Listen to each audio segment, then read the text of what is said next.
Om Tava Kathamratam Tapta Jivanam Kavivaridhitam Kalmashapaham Shravanamangalam Shrimadatatam Bhuvigananti Bhuridajana.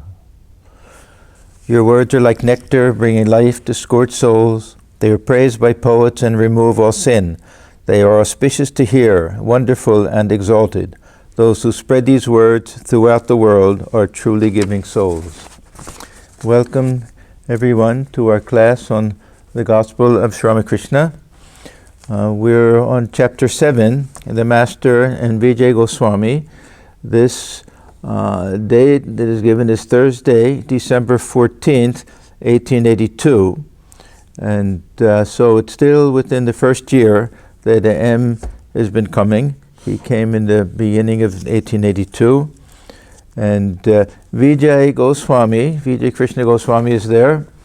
He was at that time still an acharya with the group of the Brahmo Samaj group that separated from Keshav, Chandra Sen.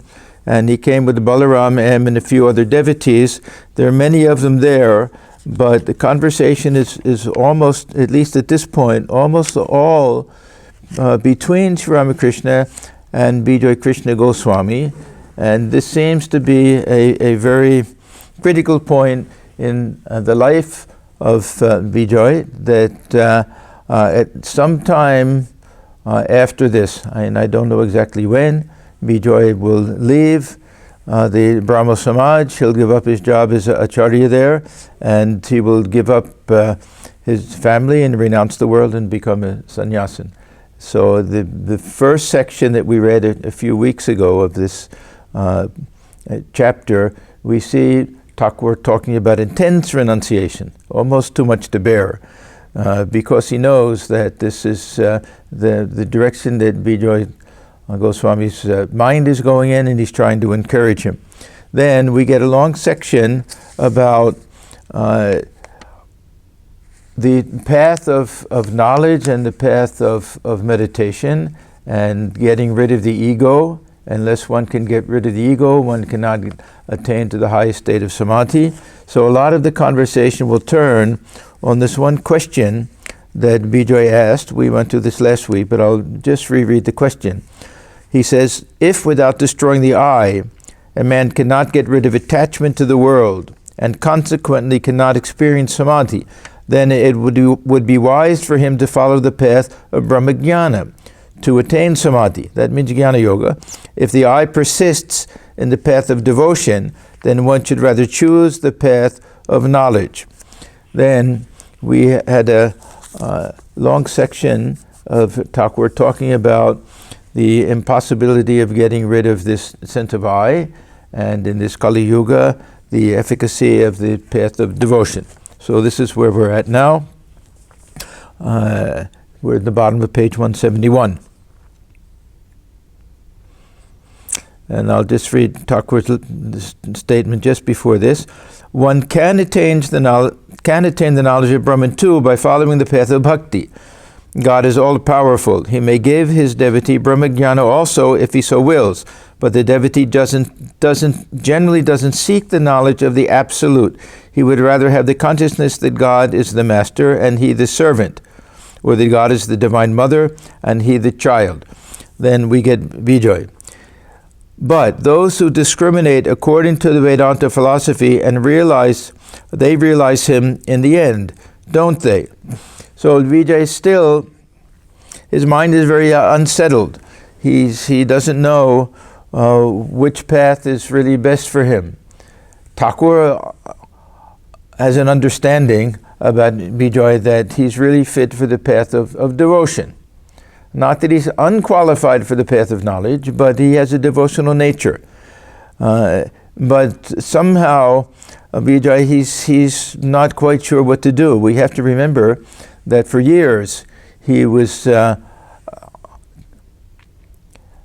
acharya and perhaps almost disciple of Keshav Chandra Sen, or at least a great admirer of him.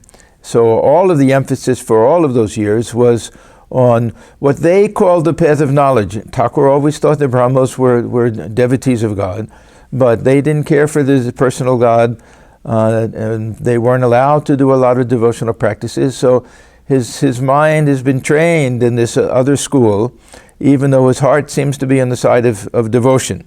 So he's still questioning about the efficacy of what he learned and what they practiced in the Brahmo Samaj. So he says, but those who discriminate according to the Vedanta philosophy also realize him in the end, don't they, Master? Yes, one may reach him by following the path of discrimination. Too. This is called Jnana Yoga, but it is an extremely difficult path. This is the same thing that Thakur said earlier, the same thing we read in chapter 12 of Gita. I've told you already of the 7 planes of consciousness. On reaching the 7th plane, the mind goes into samadhi. If a man acquires the firm knowledge of Brahman, that Brahman alone is real and the world illusory, then his mind merges in samadhi. Okay, so Thakur is saying that, yes, everything I said before is true. But then he adds, in the Kali Yuga, and we don't have to take this too literally, we can just say with our present understanding and all of our shortcomings and our inability to concentrate the mind and this restlessness that we have, all of the things that afflict modern day man and woman. In the Kali Yuga, the life of a man depends entirely on food. How can he have the consciousness that Brahman alone is real and the world illusory? So theoretically, this path of knowledge is true. Practically, it's difficult, not that it's wrong, but it's difficult for most people who have some attachment to the body. And really, who doesn't have some attachment to the body? Huh? This means everybody. So it's a question of degree. There'll be some who have very little attachment to the body, very little attachment to the world, very little ambition to have a career and a family and all of those things. It's meant for them, more particularly. The problem with the Brahmo Samaj was they really were pushing this path, not exclusive path of knowledge, but really this path of the impersonal absolute to everyone. I forget who says it. Somebody in the gospel, we say, what an amazing thing. Even young children are taught to worship the impersonal absolute Brahman. So that means that this is for a very mature and an advanced spiritual seeker of that bent of mind. There can be mature and advanced spiritual seekers who are devotees also. In the Kali Yuga, it is difficult to have the feeling, I am not the body, I am not the mind. See, even the mind. We may say, of course I'm not this body. I dwell within this body, I have some connection with this body, but I know I'm not the body. You can cut off my hand, you hadn't cut off me, I know that. So we may say, oh, then I'm fit for the path of knowledge. But the real false identification and the real attachment is to not just the mind, but to the ego sense, to the personality. This is who I am. And whether you like this body or not, I don't care, but I'm a person. I'm a person with certain qualities and characteristics, and with certain good attributes, and with certain poor ones, and this is who I am. And we all have this sense of identification.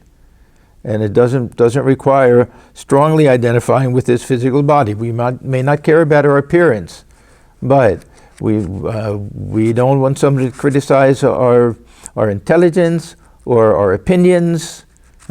We identify, nowadays people identify more with their political leaning. Are they liberals or conservatives? It seems in this country that's the strongest sense of identification that people have now. So not always just the body, it's with this mind. So he says, in the Kali Yuga, it is difficult to have the feeling, I am not the body, I am not the mind. I am not the 24 cosmic principles. I am beyond pleasure and pain. I am above disease and grief, old age and death. Now, how can we say that? We have to feel that I'm the witness of all of this. I am this pure consciousness. I am one with that infinite absolute reality. I'm not even the reflected sun. I'm that real sun. It's very difficult. However you may reason and argue, the feeling that the body is identical with the soul will somehow crop up from an unexpected quarter. Now, the feeling that the body is identical, we can take this as the subtle body also, not just this gross physical body. We have three bodies. According to Vedanta, we have our gross outer physical body, Sthula Sharira. Then we have the subtle body, which will be the mind and the personality and the ego and the senses, all of that. Then the Karana Sharira, that'll be the subconscious or unconscious, what they call the causal body. So we can take this really that the feeling that the body is identical with the soul, that'll mean all of these three, which in Vedanta are all considered superimpositions, upadhis. We're not even the mind, we're not even the ego. How can I say I'm not the ego? Because I'm witnessing this ego. I am observing it. I'm watching it make decisions. That's the real I, according to the Jnanis. So however you may reason and argue, the feeling that the body is identical with the soul will somehow crop up from an unexpected quarter. You may cut a peepal tree to the ground and think it is dead to its very root, but the next morning you will find a new sprout shooting up from the dead stump. That's the ego. One cannot get rid of this identification with the body. Therefore, the path of bhakti is best for the people of the Kali Yuga. It is an easy path. Now, I always like to emphasize that this word shohoj in Bengali, sahaja, it doesn't have a very perfect English equivalent. It's somewhere between natural and easy. It's not easy in the sense that it's simple, that anybody can do it. Easy in the sense that there's a flow to it, that it's natural, that we can utilize all of our emotions, the love that we feel within the different relationships we have. All of these things are helpful. So it's a natural path and relatively easy path. Then Thakur quotes a song from Ram Prasad, and I don't want to become sugar, I want to eat it.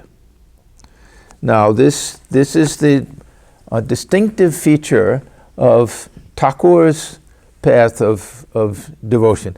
The devotion according to the dualistic paths will never say this, that I don't want to become sugar, I want to eat it, because that gives us the understanding that it's possible to become sugar, but I don't want to do that. The devotees who follow a dualistic philosophical path will say, no, it's not possible. There's no question that I can become sugar. At best, I can become like sugar. I can become a separate sugar cube. I can never become one with that mass of sugar. I can be a ray of the sun. I can't be the sun. So they won't accept this. The devotion according to the Shaktas, and Ram Prasad was a worshipper of the Divine Mother, and Sri Ramakrishna, admits and accepts and likes the idea that ultimately there's oneness. But it's a temperamental question. I don't have that temperament. I'm happier keeping this semblance of ego, this stick of ego, causing this apparent separation so that I can enjoy. I can enjoy the taste of devotion. I can enjoy the bliss that comes through this relationship. Don't obliterate that line, because then mother is not there. Then the child and mother are one. I want to feel that I'm the child. I want to worship God as the mother. There's a very nice conversation between Swamiji and Holy Mother, where I don't remember who said what, but Swamiji says, Mother, if getting knowledge means that line disappears between the guru and the disciple, between myself and you, then I don't want that. I want to have that relationship. So it's a question of temperament here, that the devotee can have this knowledge of Brahman, and ultimately will at the very end. But generally they prefer to keep this semblance of I, to establish this relationship, and to enjoy that relationship. For Sri Ramakrishna it was necessary, because the mind was constantly going up and merging in that state of samadhi. So he says, and that means that he's giving another reason for this. Not just that people in the Kali Yuga generally aren't fit for the path of devotion, but there's something enjoyable about it. That we can enjoy the taste of bliss only if there's a distinction between the taster and the object. Then he says, I never feel like saying I am Brahman. Of course, when he went into that state, it was the highest type of bliss, and he remained in that state for so long. Thakur was different, of course. He had to keep his mind from entering to that state because he had a mission to fulfill. And he wanted to enjoy the company of devotees, and he wanted to inspire them. And he wanted to share his life with them, and he wanted them to see his life as an ideal for them. This is why the avatar comes. So I never feel like saying I am Brahman. I say, thou art my Lord and I am thy servant. It is better to make the mind go up and down between the fifth and sixth planes, like a boat racing between 2 points. I don't want to go beyond the sixth plane and keep my mind a long time in the seventh. This was the command that Sri Ramakrishna received. He heard the voice of the Divine Mother on 3 different occasions, in 3 different forms. The last time was a formless form. He simply heard the voice. And this was when he was in that state of Nirvikalpa Samadhi for 6 months. And he heard that voice say, remain in Bhavamukha. And at that time he had some terrible dysentery and terrible pain in the body. And all of that combined brought the mind back down.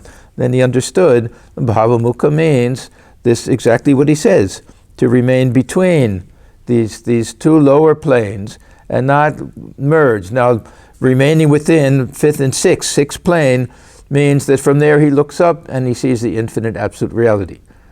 If he goes and stays in that 7th plane too long, then he won't want to leave. He'll remain there. The body will go after a while. So he had to prevent his mind from going up. Being in the 5th and 6th planes, this is also enjoying the bliss of communion with God. Higher than that, the distinction disappears, and there's only oneness. My desire is to sing the name and glories of God. It is very good to look on God as the master and oneself as his servant. Sri Ramakrishna practiced all of the moods. There were 2 that he liked in particular. The basic one was the mother and child. He felt he was the child of the Divine Mother, but he often spoke about the servant attitude. The servant, God is the master and I am the servant.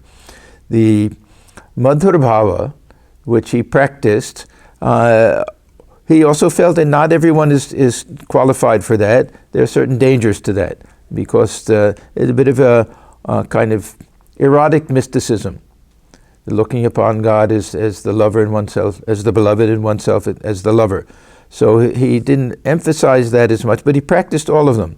And he found that they all led to this God realization. Further, you see people speak of the waves as belonging to the Ganges, but no one says that the Ganges belongs to the waves. So we can think of ourselves according to this idea, it's a little bit of a qualified non-dualistic idea, part to the whole. If I'm a part of the whole, I'm a wave in that ocean, that means I belong to the ocean. But if I say that I am he, I am one with the Brahman, that means equally I can say that that ocean belongs to me. Now, Thakur, of course, had these different moods and different attitudes at different times, but when the mind came down to a lower plane, then we won't think that I am the Lord and God is my servant. I am the servant, God is God, is the master.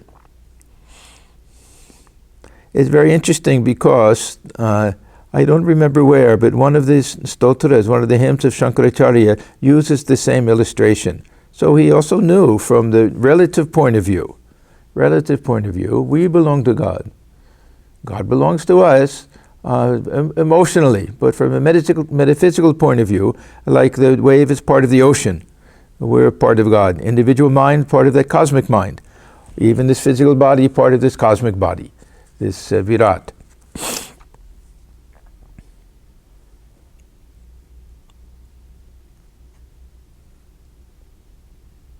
the feeling I'm he is not wholesome. Now, how can we say this? I am he soham. This is a very valid and well-established spiritual path. Now, Thakur adds, a man who entertains such an idea while looking on his body as the self causes himself great harm. So what Thakur is saying, feeling I am he is not wholesome for someone who has this strong body consciousness. It's only wholesome for someone who knows what the I means and what the he means. If by I we think of this individual, this unit, that I am he, then it's not wholesome, it's not true. And it can be hypocritical. So he's not denouncing this. This is the path that he was pushing Swami Vivekananda, Narendra, towards. And that many of the others, Swami Turiyananda, Swami Abhinananda, that they were all very well established in this. You won't find very many followers of Sri Ramakrishna, direct disciples or later monks of our order, who will dispute this idea, I am he. No one will dispute this absolute and ultimate and final oneness. But this feeling that I am he as a spiritual practice, if we don't know who this I is, then there's no way to establish the sense of identity. Also the he, if we think of personal God, then is also false. But the worshippers of the Divine Mother, they accept both of these ideas. It's very interesting. They also can say Saham, I am she. Very rarely will they do it because the temperament is not like that. But this is also a path for one class of worshippers of the Divine Mother. So a person who entertains such an idea while looking on his body as the self causes himself great harm. He cannot go forward in spiritual life. He drags himself down. He deceives himself as well as others. He cannot understand his own state of mind. The difficulty with the path of knowledge is that we may be at the very bottom of the ladder. We're taking the same attitude that we'll take at the very top of the ladder. The advantage to the path of devotion is at the very bottom, we can take our natural understanding. Yes, I'm an individual, and I want to worship God as an individual. Then each rung we get a little higher and higher, that distance disappears. It gets less and less. And when we finally get to the top, we realize that this object of our love and devotion is not far away, dwells within the heart. And we get a little higher and we realize that that's the sole reality, and we experience our oneness with that. So there's opportunity for transformation. And every stance that we take in the path of devotion is provisional. It's provisional. It works at that point. It's appropriate for that rung of the ladder. And in the beginning, if I say that I'm a servant of God, that means I'm identifying with a certain personality type. It's appropriate and helpful. Does it belong to Maya? Yes. Is it Vidya Maya? Yes. Is that type of Maya? Because it's a relationship. It falls within Maya, but it's helping us to get to the next rung. And Swamiji says, and I quote it many times, that love is that rope that draws us closer to the object of our love until we attain that state of union and that state of oneness. So the path of devotion has this advantage that we don't have to start with the very final conclusion. We start with our present understanding. And the path of knowledge, we start with the final conclusion and have to pretend that we have that understanding, or convince ourselves that it's true, even when everything tells us that this I is real. This sense of I, this ego sense is something real. So this is the difficulty with that. It's not wholesome in the sense that it's not even true. When I say I am he, and I'm identified with his lower self. The lower bird on the tree has to take itself as separate from the higher bird until it gets a little higher and higher and higher. Then it starts to see how similar they are. Finally gets to the top and realizes that they were one. If the very bottom, the lower bird says, I am that higher bird, and just says it over and over again without understanding what it means, it won't be able to hop up higher and higher and have that final realization. There may be some birds that really understand, I really am that higher bird, and they can do it, but this is something rare. Now, he's been saying how easy this path of devotion is. Now he'll tell us it's not so easy. But it isn't any and every kind of bhakti that enables one to realize God. One cannot realize God without Prema bhakti. Prema means this really sincere, intense, overwhelming love for God.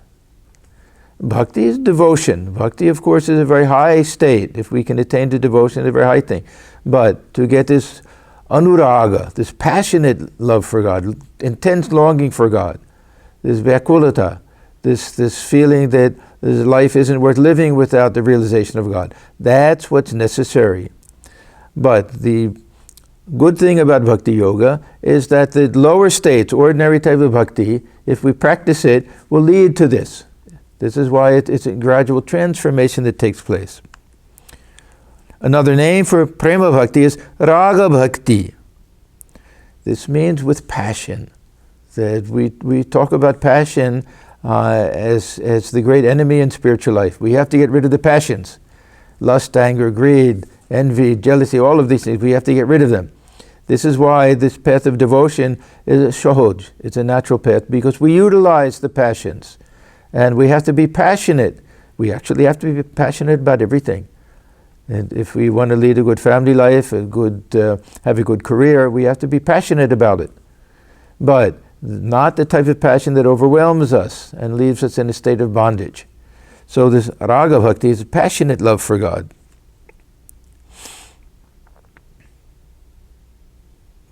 God cannot be realized without love and longing, vyakulata. Unless one has learned to love God, one cannot realize Him. There's another kind of bhakti known as vaidhi bhakti. Vaidhi comes from the word vidhi. Vidhi is a prescription. When we read different scriptures, say the Brahmana portion of the Upanishads or any of these bhadatis, any of these books that will tell us what are the rules and for all of the rituals and rites that we perform, anything that has to do with how many times to repeat the name of God, what types of offerings to make in puja, how much pranayama, all of these things. This belongs to vaidhi bhakti. So according to which, one must repeat the name of God a fixed number of times, fast, make pilgrimages, worship God with prescribed offerings, make so many sacrifices, and so forth and so on. Now, we can't realize God through any of these things, but we can't attain to the state of raga bhakti unless we do these things, or unless we're born with wonderful samskaras. There'll be some who don't have to go through the preliminaries, but for most of us, if we haven't reached that state, it's exactly the same as the problem with the jnana yoga. If I say that one cannot realize God by doing all of these ritualistic things and being bound by a daily routine, so I won't do those things. I'll simply sing and dance in ecstasy. It won't work. We can't skip that step. It's just like saying Soham, I am He, when we're not ready for it. So this is actually a positive thing for us, that we can have our daily routine. It can be very mechanical even.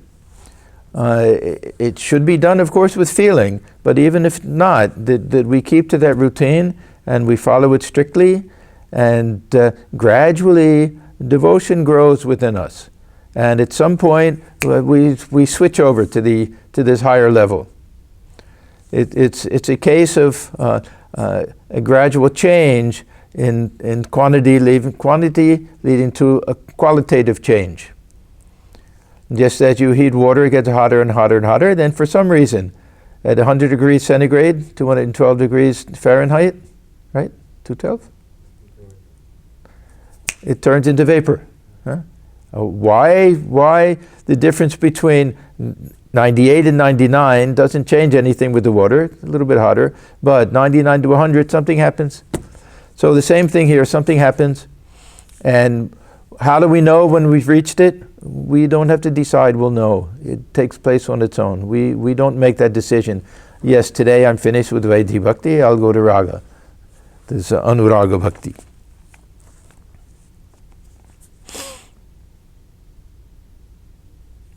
So, by continuing such practices a long time, one gradually acquires raga bhakti. So we have no choice. We may say, but isn't it very routine and very mechanical, doing the same thing day in and day out? Yeah, it is, but we develop a taste for it. And after a while, we look forward to it, and it becomes our whole life. We care more for that than anything else. This routine, which it's not a good word, routine. It gives this sense of boredom somehow. But it's really, if we can't love God, we can love our spiritual practice. To love our sadhana, and I always think we should nourish it and cherish it like a small child. Just as the mother will look after the child, keep it from harm, protect it, give it good food, that we have to do that with our spiritual practice, and it gradually will get closer and closer to this state of passionate love for God. So, by continuing such practices a long time, one gradually acquires raga bhakti. God cannot be realized until one has raga bhakti. So we need the other one, but we need the first also. One must love God. In order to realize God, one must be completely free from worldliness and direct all of one's mind to Him. Now, this is the other good thing about bhakti, is that we don't have to try to be free from worldliness. We don't have to try to direct our minds to God. We have to try to love God. And if we do, then that pulls us away from everything else. The renunciation of the bhakta, of the devotee, is also more natural than the renunciation of the jnani. The jnani has to forcefully say, I won't be attached to that because I'm not this body and mind. The devotee simply has to say, or feel, that my love for God is so great that I don't care for other things. It replaces it. It pulls us in the other direction. This is why Thakur always adds that anuraga has to be an essential part of vairagya. This passion for the world is not enough, and it's dry, and it doesn't work unless we have passion for something else. Even for the jnani, passion for truth, passion for a higher self-realization. For the devotee, this is a longing for God realization. So that means that it's also a very natural type of renunciation. But some acquire raga bhakti directly in them. This is a question of samskaras. If we see people like that, we have to assume that in previous lifetimes they went through this a whole other process, or else they're just special souls. They can be divine souls, companions of the avatar or something like that. They have it from their very childhood. Even at an early age, they weep for God. And we see many of those who came to Sri Ramakrishna were like that. The direct disciples, even some who didn't renounce the world and become monks, Purna and some of the other young boys who came to Sri Ramakrishna at that time, they would say from an early age, we only care for God, they weep for God, even 12, 13, 14-year-olds. An instance of such bhakti is to be found in Prahlada. Vaidhi bhakti is like moving a fan to make a breeze. One needs the fan to make the breeze. Similarly, one practices japa, austerity, and fasting in order to acquire love of God. But the fan is set aside when the southern breeze blows of itself. So, it doesn't mean those who reach the state of raga bhakti, prema bhakti, it doesn't mean that they stop doing their meditation and japa. They do it out of love. They don't do it because they've taken a vow to do it, or they've made a promise, or this is part of their practice. They don't have to count the number of times they repeat the name of God because they fall in love with the name of God. And all they want to do is repeat the name of God. So it's not that they're giving it up, but it's become spontaneous and natural. So such actions as japa, that means that with having to count the number and to make sure we sit for a certain length of time, and austerity, these drop away when one spontaneously feels love and attachment for God, who indeed will perform the ceremonies enjoined in the scriptures when mad with love of God. Devotion to God may be said to be green. There's unripe. Thakur uses this language, that ripe and unripe, with regard to the ego, with regard to devotion. The nice thing about this unripe is that it can ripen. That something that's green can become ripe. We have a green banana, wait a few days. It'll become ripe, it'll be nice. So devotion to God may be said to be green. That means it hasn't reached its full potential, so long as it doesn't grow into love of God. But it becomes ripe when it has grown into such love. So if ever we think that vaidhi bhakti is something lower or something to be shunned, it's not. It develops, it grows, it ripens into this higher type of bhakti. A man with green bhakti cannot assimilate spiritual talk and instruction, but one with ripe bhakti can. Now, we may say, okay, so that's my situation, that I have this green bhakti, and I'm trying to assimilate all of these things. What does it mean? It means that we can't fully appreciate them, but we can accept them as our ideal, and we can strive for it. We can say, yes, I really don't know what you're talking about, that repeating the name of Rama once, the hair will stand on end. Can I say that I really can assimilate that teaching? No, but I can appreciate it. And I can say, oh, how wonderful. And if only that could happen to me. And somebody says, okay, repeat the name 1,000 times, 10,000 times, 100,000 times, and it'll happen. And I say, wonderful. So that means I'm accepting it. I haven't assimilated it because it's something foreign to me. I can't really imagine. Repeat the name of Rama once, and tears will flow, and the hair will stand on end. Can I say that I've really assimilated that teaching? No. Can I say that I accepted that as a wonderful ideal to be held before me? Yes, of course. We can all do that. So we shouldn't feel bad about this when he says, one with green bhakti cannot assimilate spiritual talk and instruction. And it's a question of degree. None of us who are following this path are green in the sense that inedible.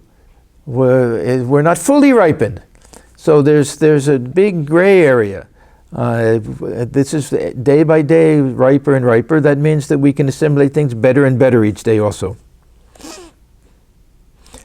The image that falls on a photographic plate covered with black film is retained. On the other hand, thousands of images may be reflected on a bare piece of glass, but not one of them is retained. They took Thakur one day to a studio, a photograph studio, and he was always curious about things. So he was asking them, how does it work? And they said, well, image gets reflected on a glass, and there's something that silver nitrate or something, I don't know, that they put on the back of it, so that when the image comes there, it'll be retained on that glass. And then it can be printed later as a photograph. So Thakur remembered that. He thought, oh, what a nice illustration, that unless that backing is there, then it won't take. So unless the mind has this devotion behind it, this spiritual instruction, it'll be reflected in it, then you remove it and it's gone. Just like we stand in front of a mirror, if we leave that mirror, that the image is no longer there. It doesn't stay there. But if it's a photographic glass and it's shot and we leave, it'll remain there. So he says, on the other hand, thousands of images may be reflected on a bare piece of glass, but not one of them is retained. As the object moves away, the glass becomes the same as it was before. So this is the case with many of us. We hear some nice teaching, and then as soon as the teacher leaves, we go back, and we're the same as we were before. It doesn't leave an impression. One of Thakur's favorite expressions was, dharuna chai. He was dharuna. This is what's translated as assimilation. Dharuna chai, but you have to assimilate it. What does assimilation mean? It means we have to make it one with our very being. We have to incorporate it into the way we live in this world, the way we think. It has to be part and parcel of who we are. So this idea, because people would say that, yes, but in the end I know that I am one with the Divine Lord. Yeah, that's true what you say. Tobe dharana chai. That means that, well, I know that you're saying it, but it really doesn't mean much. It's just talk. You haven't assimilated that truth. If you really believed it, you wouldn't live in the world the way you live in the world. That's the test. So he always used to say this, that we don't simply hear spiritual instruction, we have to assimilate it. It has to become part and parcel of who we are. So one cannot assimilate spiritual instruction unless one has already developed love of God. We can hear it, we can appreciate it, we can strive for it, and assimilate it to a certain degree. And as we practice more and more, and we develop that love of God, then we experience it. Vijay, is bhakti alone sufficient for the attainment of God for his vision? So again, he has a little doubt, because of so many years with the Brahma Samaj. Master, yes. One can see God through bhakti alone. But, there's always a but. Because we don't realize this bhakti. We think, oh yes, we're all devotees. We love Thakur, we love Mother. Then we go about and do whatever we want. That means we haven't assimilated their teachings. But it must be ripe bhakti. Not this green type. It must be ripe. Prema bhakti and raga bhakti. So, this is that final rung. We don't get to the roof on the path of devotion without reaching that final stage. And that may be 99% may be vaidhi bhakti, and the remaining 1% is raga bhakti.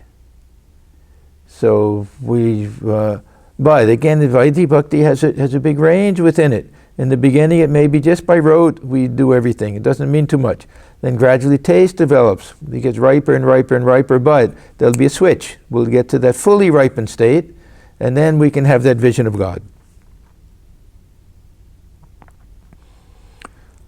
Yes, one can see God through bhakti alone. But it must be ripe bhakti, prema bhakti, and raga bhakti. When one has that bhakti, one loves God, even as the mother loves the child the mother, or the wife the husband. Sometimes he'll give other examples, say the combined attraction of all three, the miser for his wealth, and the mother for the child, and the husband for the chaste wife, that the combined attraction of that is what's necessary for the realization of God. When one has such love and attachment for God, one doesn't feel the attraction of Maya for wife, children, relatives, and friends. This is that natural dispassion. This is the natural dispassion because the whole mind is given to God. And if we have love for anyone else, it's through that. That becomes the linchpin that connects everything together. One retains only compassion for them, and not compassion in this negative sense, but deep feeling in love without that attachment to it, without the bondage that comes from the attachment. That bondage part is gone. To such a person, the world appears a strange land, a place where he has merely to perform his duties. It is like a man having his real home in the country, but coming to Calcutta for work. He has to rent a house in Calcutta for the sake of his duties. When one develops love of God, one completely gets rid of one's attachment to the world and worldly wisdom. Now, Thakur gives this illustration, usually not with a man, usually a woman, the maidservant in a rich man's house. This is another instance of sadhana and sadhya. sadhana and sadhya. That sadhya is the attainment, and sadhana is the means of attainment. And the means of attainment and attainment are often the same. This is what Swami Vivekananda means when he says, learn to make the means and the ends one.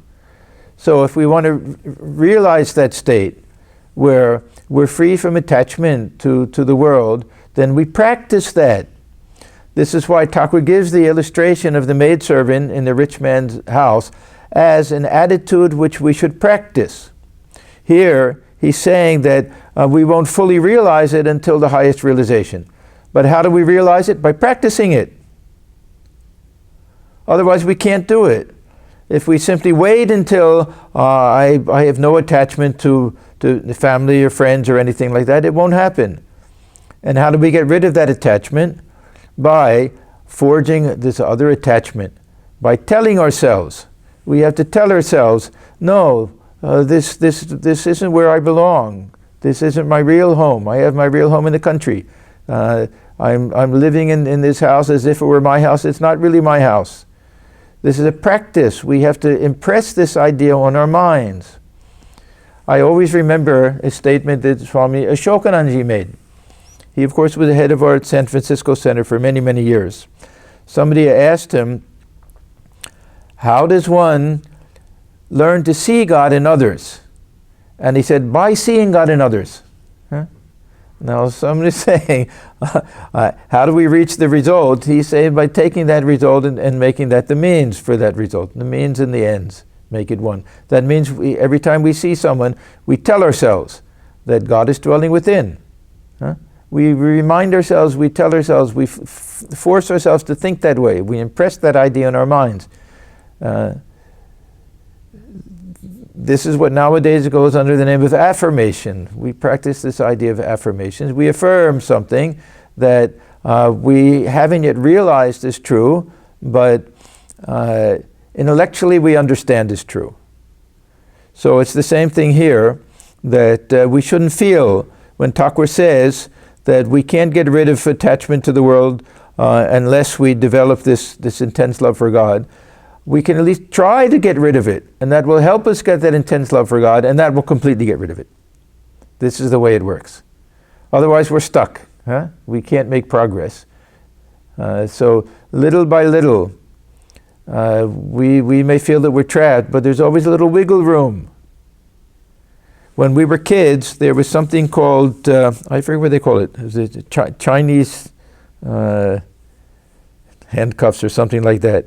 It is just a little woven thing. If you put your two fingers in it like this, you try to pull it out, it tightens. And you can't get out because it has a little give to it. And when you pull it out, it'll tighten, so it's as if you're stuck. But if you do it very slowly, little by little, then of course you can get out. Huh? So this is wiggle room. Otherwise, there's no way to make spiritual progress. So yes, we have our attachment, and we can't get rid of it until we realize God. We lessen that attachment a little bit through our practice, through our thinking. We get a little closer. The love of God grows a little more. That little bit of love of God will help get rid of the attachment. That little bit of detachment will help love of God grow. They work together hand in hand. We can no longer distinguish which is the cause and which is the effect. They're both helping each other. Make the means and the ends one. The great teaching of Swamiji. One cannot see God if one has even the slightest trace of worldliness. So we're stuck. Huh? Are we stuck? No, we're not stuck. Because we have our spiritual practice, and gradually each day we're getting a little bit less green. We're ripening a little bit through this spiritual practice, and that means we're getting rid of worldliness little by little until we reach that point where it starts becoming smooth and easy and natural. I sometimes think of, a seesaw, that you have, there's something in the middle, which mechanics, they're called a fulcrum. Huh? There'll be a fulcrum, there'll be a board across, and there'll be kids on both sides, and they can go up and down and up and down. Now sometimes little kids, they'll walk on it, and if you start at one end, and the weight at that one far end will make it almost impossible for the other side to go down. But you go closer and closer to the center, and you come closer to almost an even balance. You get to the very center, and it wobbles. It could go either way. You take one step forward, you can slide the rest of the way. You don't have to walk even. That's this Prema bhakti. So we start out, it seems very far, and it's steep. Also, that it starts coming up as we go closer, it becomes less and less steep. The beginning of a very steep path. We take one step forward, it comes up a little. Another step forward, it comes up. We get to the middle, and it balances even. We go a little further, and the whole thing goes, and we slide all the way down. Then no effort is necessary. So this is our raga bhakti. So, one cannot see God if one has even the slightest trace of worldliness. Matchsticks, if damp, won't strike fire, though you rub 1,000 of them against the matchbox. You only waste a heap of sticks. The mind soaked in worldliness is such a damp matchstick. Once, Sri Radha said to her friends that she saw Krishna everywhere, both within and without. That means that her mind was so absorbed in Krishna, so lost, soaked in Krishna, that she saw wherever she looked. She would see a stump of a tree, oh, Krishna is there waiting for me. She would see a peacock, oh, there's the feather of Krishna. Everything, the dark rain cloud, everything reminded her of Krishna. One of the great monks of our order was named Rammoy Maharaj. I always like that name. What does it mean? Ramamaya. It means to be filled with Rama, to see Rama everywhere. The whole world is nothing but the embodiment of Rama. Thakur gave so many examples that those who have jaundice, they see everything yellow. So the mind is filled with God. We see God everywhere. The friends answered, why? We don't see him at all. Are you delirious?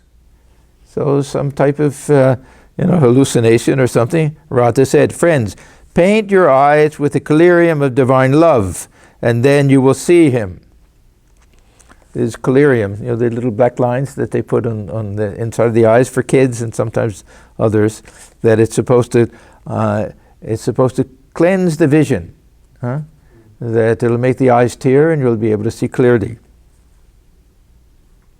To Vijay, it is said in a song of your Brahma Samaj, O Lord, is it ever possible to know thee without love, however much one may perform worship and sacrifice?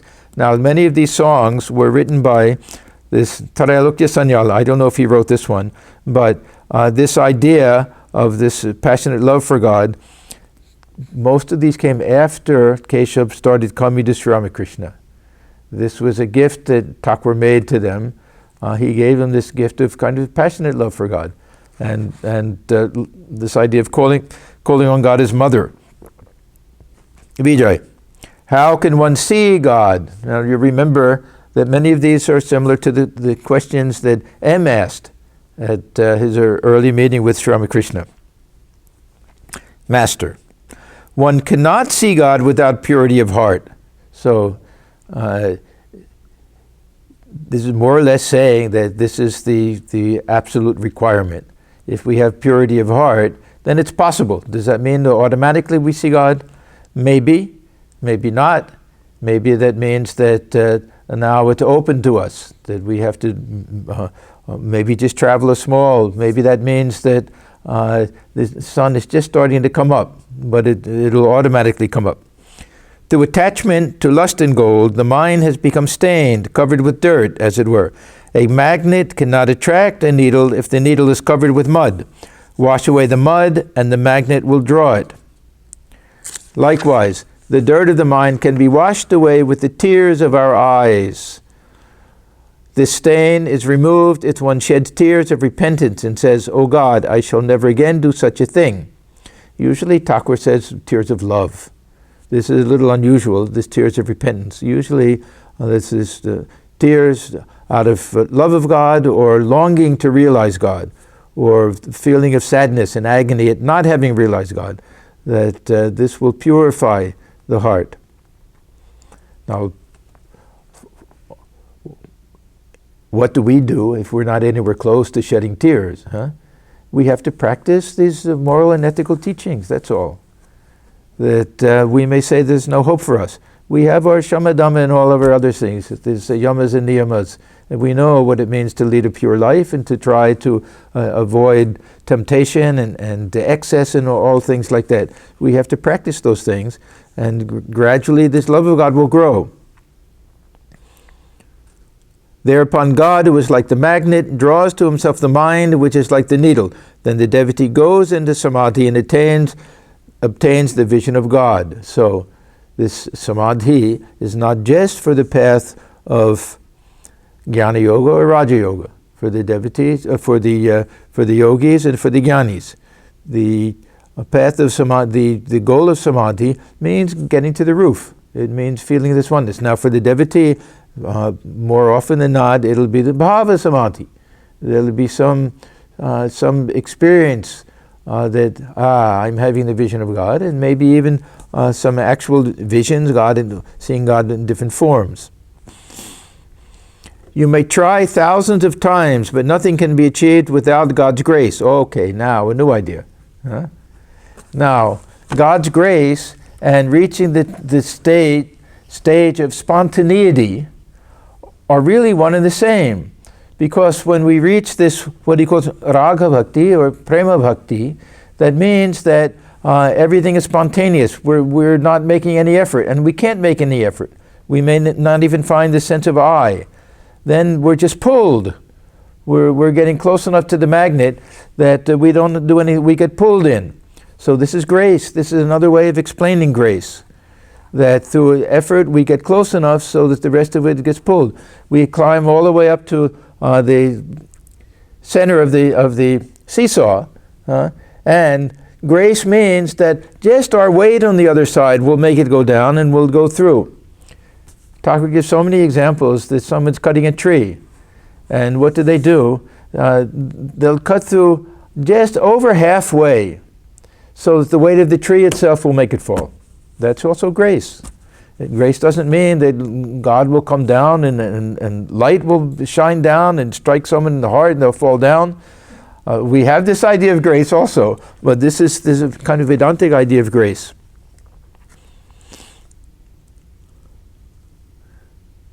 Nothing can be achieved without God's grace. One cannot see God without His grace. Is it an easy thing to receive the grace of God? Now, ordinarily, grace means that we don't deserve it. We don't merit it. There's nothing that we can do for it. Thakur's idea of grace is different. We have to prepare ourselves, and then everyone can get it. This is the breeze that's always flowing. So we have to work hard and raise the sail. So is it an easy thing to receive the grace of God? No, we have to work hard. We have to do all of our vaidhi bhakti. One must altogether renounce egotism. One cannot see God as long as one feels, I am the doer.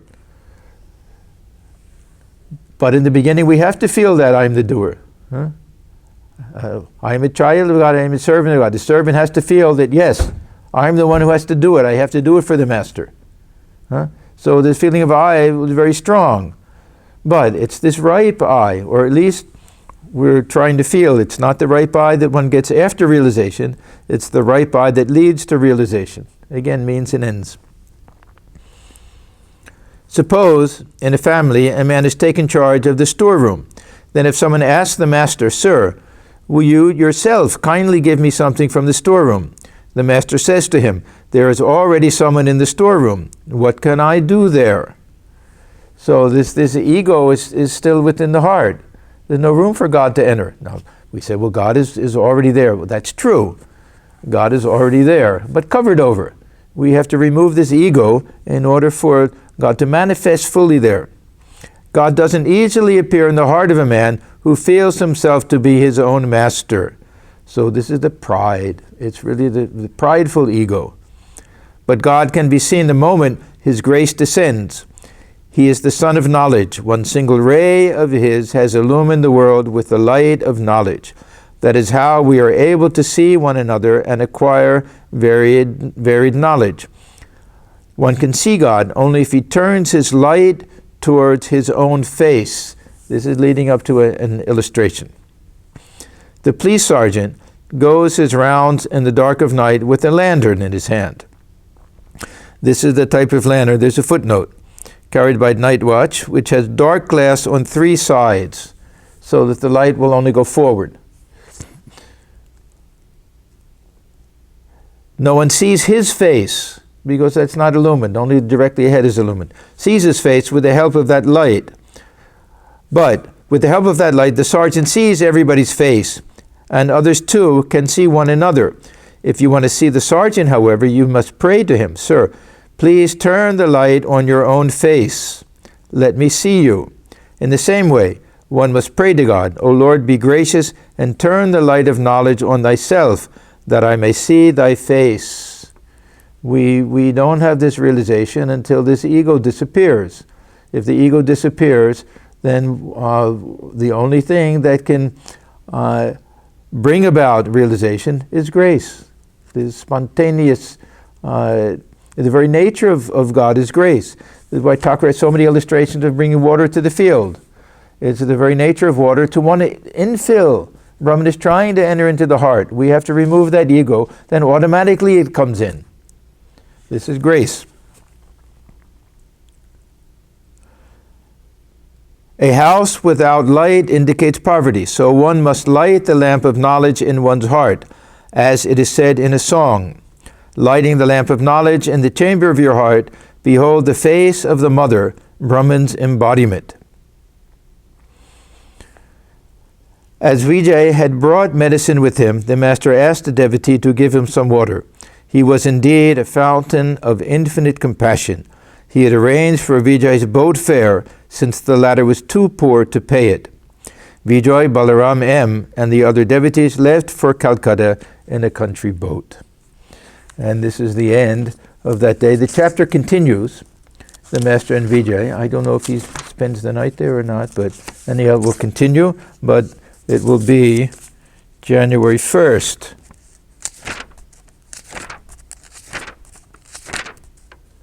So, okay, so he comes back after a couple of weeks. Then we'll continue with that. That's page 174 next time.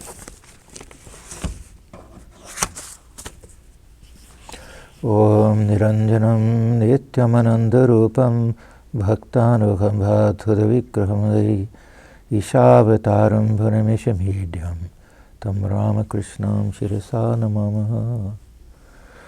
We bow our heads before Sri Ramakrishna, who is stainless, of infinite nature, whose heart melts in sympathy for his devotees, who is an embodiment of the divine and the Supreme Lord, and ever worthy of our worship. Om Shanti, Shanti, Shanti. Peace, peace, peace be unto all.